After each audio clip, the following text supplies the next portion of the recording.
Jean-Claude Rancé et la Péniche, le balisier du quai vous convie à leur grand réveillon du Nouvel An. Un menu 4 étoiles avec apéritif offert, mais également, entre autres, feuilleté de Saint-Jacques au curcuma, trou entier, sorbet passion rhum vieux, souris d'agneau romarin ou filet de bar sauce vierge. Sans oublier le fromage et le dessert, l'eau, vin, café et la coupe de champagne. Une superbe animation dansante pour la digestion et le passage au Nouvel An, sans oublier le billet d'avion offert par Air Caraïbes. La Péniche, le balisier du quai, 52, quai du Point du Jour à Boulogne-Billancourt. Infoline 01 42 53 21 63. Guadeloupe, actualité. Tranche info sur Canal 10. Au sommaire de l'actualité de ce jeudi 29 décembre, un meurtre à Sainte-Rose et un conflit sanglant de voisinage à Port-Louis, la signature de contrats civiques pour les jeunes de Gosier et Trois-Rivières, et nous recevrons Kidzi du jardin Alexina qui nous parlera culture avec la tradition du bain des marées. Mais pour l'instant, place au récap judiciaire du jour.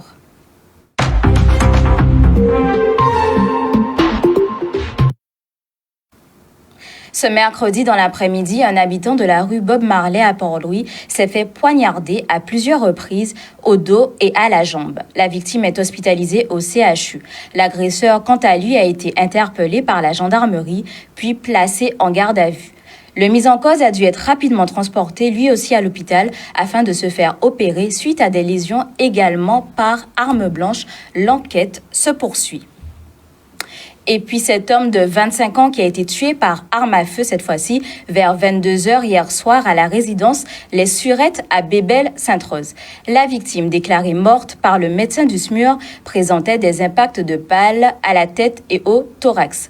Un premier suspect a pu être interpellé aujourd'hui. Selon les premières investigations et les précisions du parquet de Pointe-à-Pitre, le suspect aurait abattu le compagnon de son ex-petite amie. Les infos. En bref, cette baisse notable de la population guadeloupéenne. Au 1er janvier 2020, 383 559 personnes résident en Guadeloupe. Depuis 2014, la population de l'archipel diminue en moyenne de 0,7% par an, soit près de 2800 habitants de moins. Cette baisse de la population s'explique par un plus grand nombre de départs que d'arrivées sur le territoire et par un faible excédent naturel entre 2014 et 2020. Seule la commune du Lamentais connaît une croissance démographique significative sur la période. Et puis la grève à la centrale EDF-PEI de Jarry se poursuit. Des coupures sont donc à prévoir. Les salariés grévistes précisent dans un communiqué que l'absence de réponse de la direction aux revendications a provoqué hier la cessation concertée du travail de l'ensemble des personnels de la centrale de la Pointe-Jarry. La FECGTG confirme dorénavant la durabilité de ces actions revendicatives jusqu'à l'obtention de réponses satisfaisantes sur l'application de la législation du travail. À noter que seule l'entreprise EDF-PEI est actuellement visée par la grève. Les autres producteurs d'électricité fonctionnent normalement. Au 1er janvier 2023, le prix des carburants baisse. 1,61 € pour le samplon, 1,74 € pour le gazole. La bouteille de gaz, quant à elle, coûtera 20,29 €. Et puis le montant du revenu de solidarité outre-mer, RSO, augmente de 4% et sera désormais de 563,73 €. Une information du journal officiel. Triste nouvelle, la star mondiale du foot Pelé est décédée à l'âge de 82 ans des suites d'une longue maladie. Puis cette histoire insolite. Une baleine s'est échouée à 100 mètres de la base nautique de la plage du bourg de Sainte-Anne aujourd'hui. L'animal en état de décomposition avancée mesure environ 10 mètres de long. La plage a dû être évacuée et un périmètre de sécurité mis en place pour le risque sanitaire. La baleine a été tractée et des prélèvements ont pu être réalisés afin de déterminer les causes de sa mort. Découvrir le monde du travail grâce au contrat civique. La mairie du Gosier recrute une vingtaine de jeunes au sein du service public. Expérience professionnelle et formation garantie pour cette tranche de la population. Le reportage d'Harold Luce et Maxime Morel. C'est vrai que depuis 2020 et chaque année, c'est un rendez-vous important pour notre majorité. Nous permettons à une vingtaine de jeunes du Gosier de pouvoir avoir leur première expérience professionnelle. Donc le contrat civique, on est aidé par l'État, mais c'est vrai qu'il y a une vraie volonté politique, que ce soit dans le nombre de jeunes qu'on prend et surtout dans les missions qu'on leur donne, puisque dans un premier temps, et ça a toujours été la base même de notre engagement, c'est le service à la population. Et pour aller plus loin cette année, on les intègre directement au service public de la ville, notamment avec le PERC, le CCAS, l'aide aux familles. C'est de vraiment permettre à ces jeunes d'aider leurs voisins, leurs familles, les Gosieriens, et d'être au centre de l'action publique du Gosier. Nous avons déjà des professionnels qui sont sur les activités. Donc il faut renforcer et on doit transmettre aux jeunes les activités nautiques parce qu'aujourd'hui, pour nous, la ville du Gosier est à 180 degrés de partie mer et 180 partie terre. Donc il faut que les jeunes du Gosier s'intéressent à ce qui se passe au niveau du nautisme et également de l'aquatique. Donc on est là pour leur faire passer ce message et apprendre des valeurs de la société. Oui, bien sûr. C'est une porte qui s'ouvre à moi, premièrement. Je pourrais avoir de l'expérience, ce serait bien, pour un jeune de nos jours en tout cas. Et sincèrement, je pense que c'est la voie à suivre, pour nous en tout cas. J'ai choisi le service civique parce que je suis tombé sur l'annonce. Et à la base, je cherchais une entreprise pour faire un BTS en alternance, mais j'ai pas pu trouver d'entreprise et j'avais jusqu'à décembre. Alors quand je suis tombé sur l'annonce, j'ai trouvé que ça pourrait être intéressant, donc j'ai envoyé un mail avec mon CV et puis j'ai postulé. Ils sont encadrés par des personnes compétentes de la ville et au-delà de la compétence, c'est ce qu'on leur dit toujours, nous ce qui compte c'est le sérieux. On remarque qu'aujourd'hui, ceux qui s'en sortent dans la vie professionnelle, ce sont les plus sérieux. Ceux qui ne sont pas en retard, ceux qui ne sont pas absents, ceux qui sont à l'écoute, ceux qui sont capables de reproduire des tâches ou même d'entreprendre une tâche et de dire, voilà, je pense qu'on pourrait améliorer en faisant ça. Aujourd'hui, ils sont force d'action, mais on leur demande aussi d'être force de proposition. Donc aujourd'hui, je ne pense pas qu'il y ait de frein. Le seul frein, c'est la fainéantise ou le manque de volonté. Mais s'ils sont dynamiques et volontaires, il n'y a aucun problème. C'est quoi votre diplôme le plus haut et que vous avez déjà fait professionnellement? J'ai pas de diplôme. Pas de diplôme? Pas du tout. Donc en gros, c'est une chance pour vous de pouvoir montrer que même sans diplôme, vous pouvez être apte pour travailler. Oui. D'accord. Ben, j'espère que notre chance va vous permettre de fonctionner demain. Oui, d'accord. Si je vois qu'un jeune du Gosier a des compétences ou des diplômes par rapport à un poste, je propose toujours. Après, c'est important. Donc, dans mon cabinet, on a une CV Tech de tous les jeunes du Gosier. Et dès qu'il y a quelque chose, on propose. La commune de Trois-Rivières offre également à ces jeunes l'opportunité d'être embauchés dans le cadre de contrats civiques. 10 administrés travailleront ainsi au sein de leur mairie. Reportage. Pour une durée de 8 mois. Donc je suis très fière parce que je vais pouvoir venir en aide à des gens qui ont peut-être pas l'occasion de s'occuper de leur santé ou des choses comme ça. Et c'est quelque chose de nouveau qui commence pour moi. Même si j'ai déjà travaillé avant, un service civique, ça fait toujours plaisir à faire, surtout pour notre commune. Un début, c'est une ouverture pour pouvoir poursuivre ma carrière professionnelle. Aujourd'hui, là, être aux côtés du maire de Trois-Rivières pour la région, c'est un plaisir, c'est un honneur, puisque nous avons accompagné cette collectivité pour la mise en place de cette cohorte de pas civique. Donc c'est normal que nous soyons là aujourd'hui lors de cette cérémonie. Effectivement, outre les aides d'accompagnement financier que nous mettons en place pour la mairie, nous avons proposé aujourd'hui un exemple d'accompagnement des jeunes sur le permis de conduire. Il faut savoir aujourd'hui, la collectivité régionale avec Chalus, aujourd'hui, nous sommes passés de 800 à 1000 euros l'aide pour l'accompagnement au permis de conduire. Donc c'est un exemple qu'on a pu donner aujourd'hui aux jeunes pour dire que la collectivité régionale est là, accompagne les collectivités, mais accompagne aussi les jeunes dans leur démarche personnelle. Nous avons eu à cœur de recevoir ces 10 contrats civiques mais aussi les 3 jeunes qui ont accepté dans le job dating que nous avons effectué de pouvoir réaliser une formation dans l'agriculture et être intégrés au sein de l'entreprise qui les accueille. Donc je tenais à remercier cette entreprise de M. Vengataramen Teddy.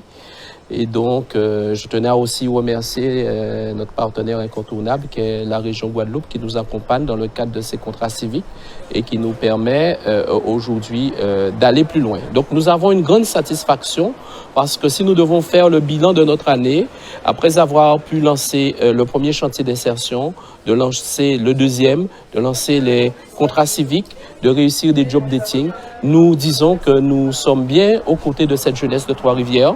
Nous sommes bien aux côtés de cette jeunesse de la Guadeloupe. On ne peut pas réussir seul, donc c'est la raison pour laquelle notre partenaire, la région Guadeloupe, M. Harry Chalus, que nous remercions, et toute l'équipe qui s'occupe de la partie insertion, accompagnant cela par M. Eddy Chateaubon. Donc nous leur disons un grand merci pour cet accompagnement. C'est une jeunesse satisfaite en cette fin d'année. C'est une jeunesse qui se dit que oui, cela est possible. Et avec la ville de Trois-Rivières, avec tous nos partenaires, nous allons pouvoir réaliser tout ce qui est possible pour eux. Après une suspension il y a moins d'1 an, la vente des fleurs de CBD est définitivement autorisée par le Conseil d'État. Un soulagement pour les boutiques. Charlie Dagonia a pu interviewer la gérante d'un CBD shop à Jarry. Pour nous, en fait, ça représente le fait on a toujours été légal, mais là, ça marque un point enfin officiel. Il n'y a plus d'histoire par rapport au CBD. C'est une avancée, c'est un changement dans les mœurs et je pense que c'est très important qu'on avance à ce niveau-là. Voilà, les gens vont voir que le CBD, c'est légal, c'est important, c'est bon pour la santé et il n'y a plus à se cacher, voilà. Alors, la fleur de CBD, donc, c'est une fleur de cannabis. La molécule de CBD, en fait, en elle-même, est un anti-inflammatoire et un anti-anxiolytique naturel. Donc, elle peut être utilisée pour différentes pathologies ou pour différentes raisons et ça aide beaucoup de personnes.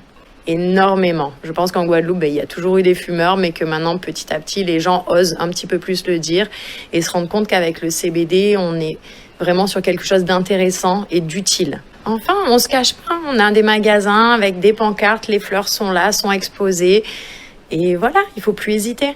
Alors, je pense que les gens doivent d'abord essayer. Le CBD n'est pas seulement à fumer. Voilà, ça peut être présent sous forme d'huile, de pommade, de thé, de café.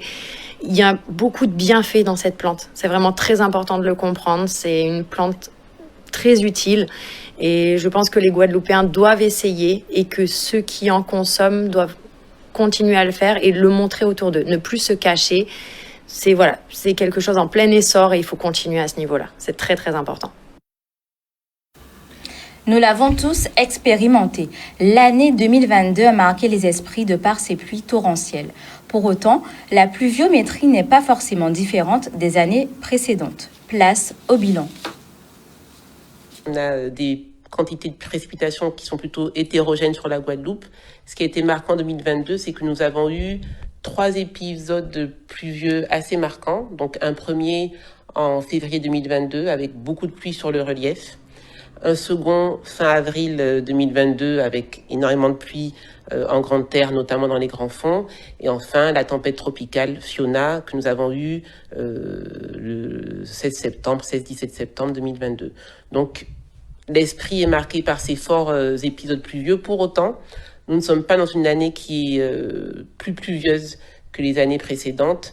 On a certaines stations où on a une pluviométrie qui se rapproche de ce que l'on a eu les années précédentes, mais on a aussi beaucoup de stations qui ont une pluviométrie qui est en dessous de ce que l'on attend habituellement pour une année classique. Donc, de plus, si on regarde le mois de décembre, c'est plutôt une tendance à la sécheresse, notamment sur la Grande Terre qui est mise en avant.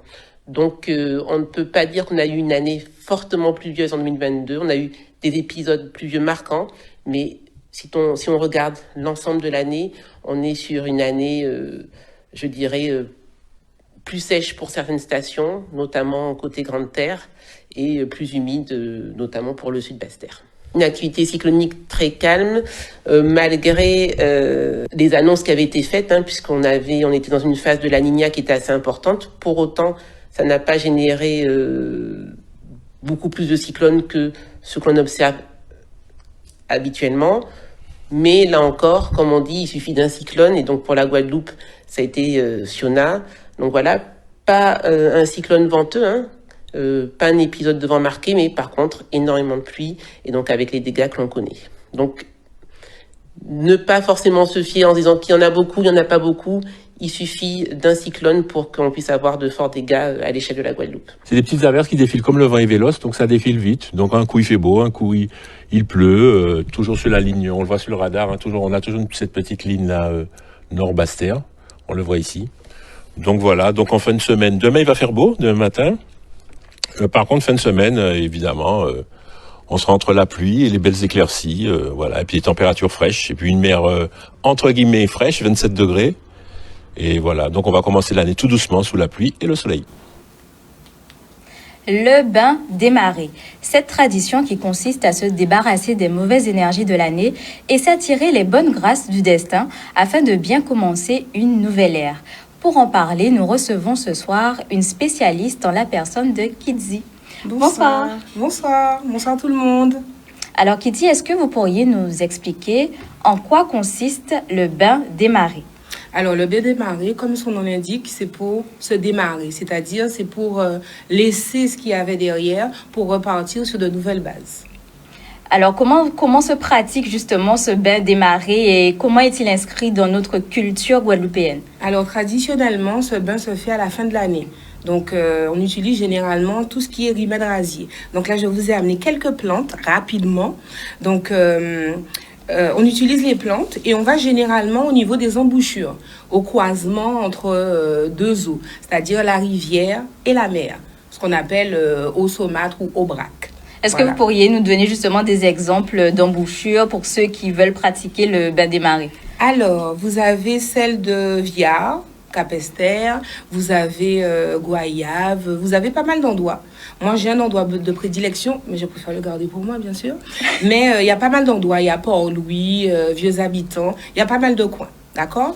Donc, mis à part l'élément eau, vous avez également tout ce qui est plantes. Donc là, je vous ai amené un petit échantillon rapidement. Vous avez ici le guéritout, comme on dit, fleurie Noël. Vous avez également le vépelet, le nîmes, une plante qui est très puissante qu'on utilise dans toutes les cultures. Vous avez ici l'atoumo, qu'on appelle également guéritou. Et vous avez là, celui qu'on appelle sauveur des hommes.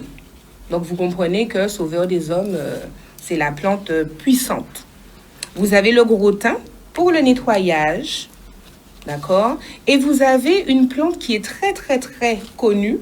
On a beaucoup entendu parler de cette plante, c'est le douvan-aigue. On l'appelle également douvan-douvan. Donc celle-ci, elle sert vraiment à nettoyer, à purifier et à lutter contre certaines énergies négatives.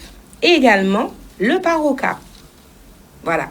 Mais pour le bain des marées, vous avez plusieurs types de bains. Vous pouvez faire des mélanges de plantes, etc. Vous pouvez utiliser du citron, vous pouvez utiliser pas mal de choses. Mais traditionnellement, nous, à la fin de l'année ou en début d'année, on va au niveau des embouchures et on se débarrasse de tout ce qu'il y a. On envoie tout derrière nous pour repartir sur de nouvelles bases. Alors, ça se passe comment? Est-ce qu'on rentre dans l'eau avec toutes les plantes? Est-ce que vous pourriez nous expliquer concrètement comment on fait le bain des marées? Oui, moi généralement quand je rentre dans l'eau, je remercie les forces en présence, je remercie l'élément eau, le soleil, etc., la lune.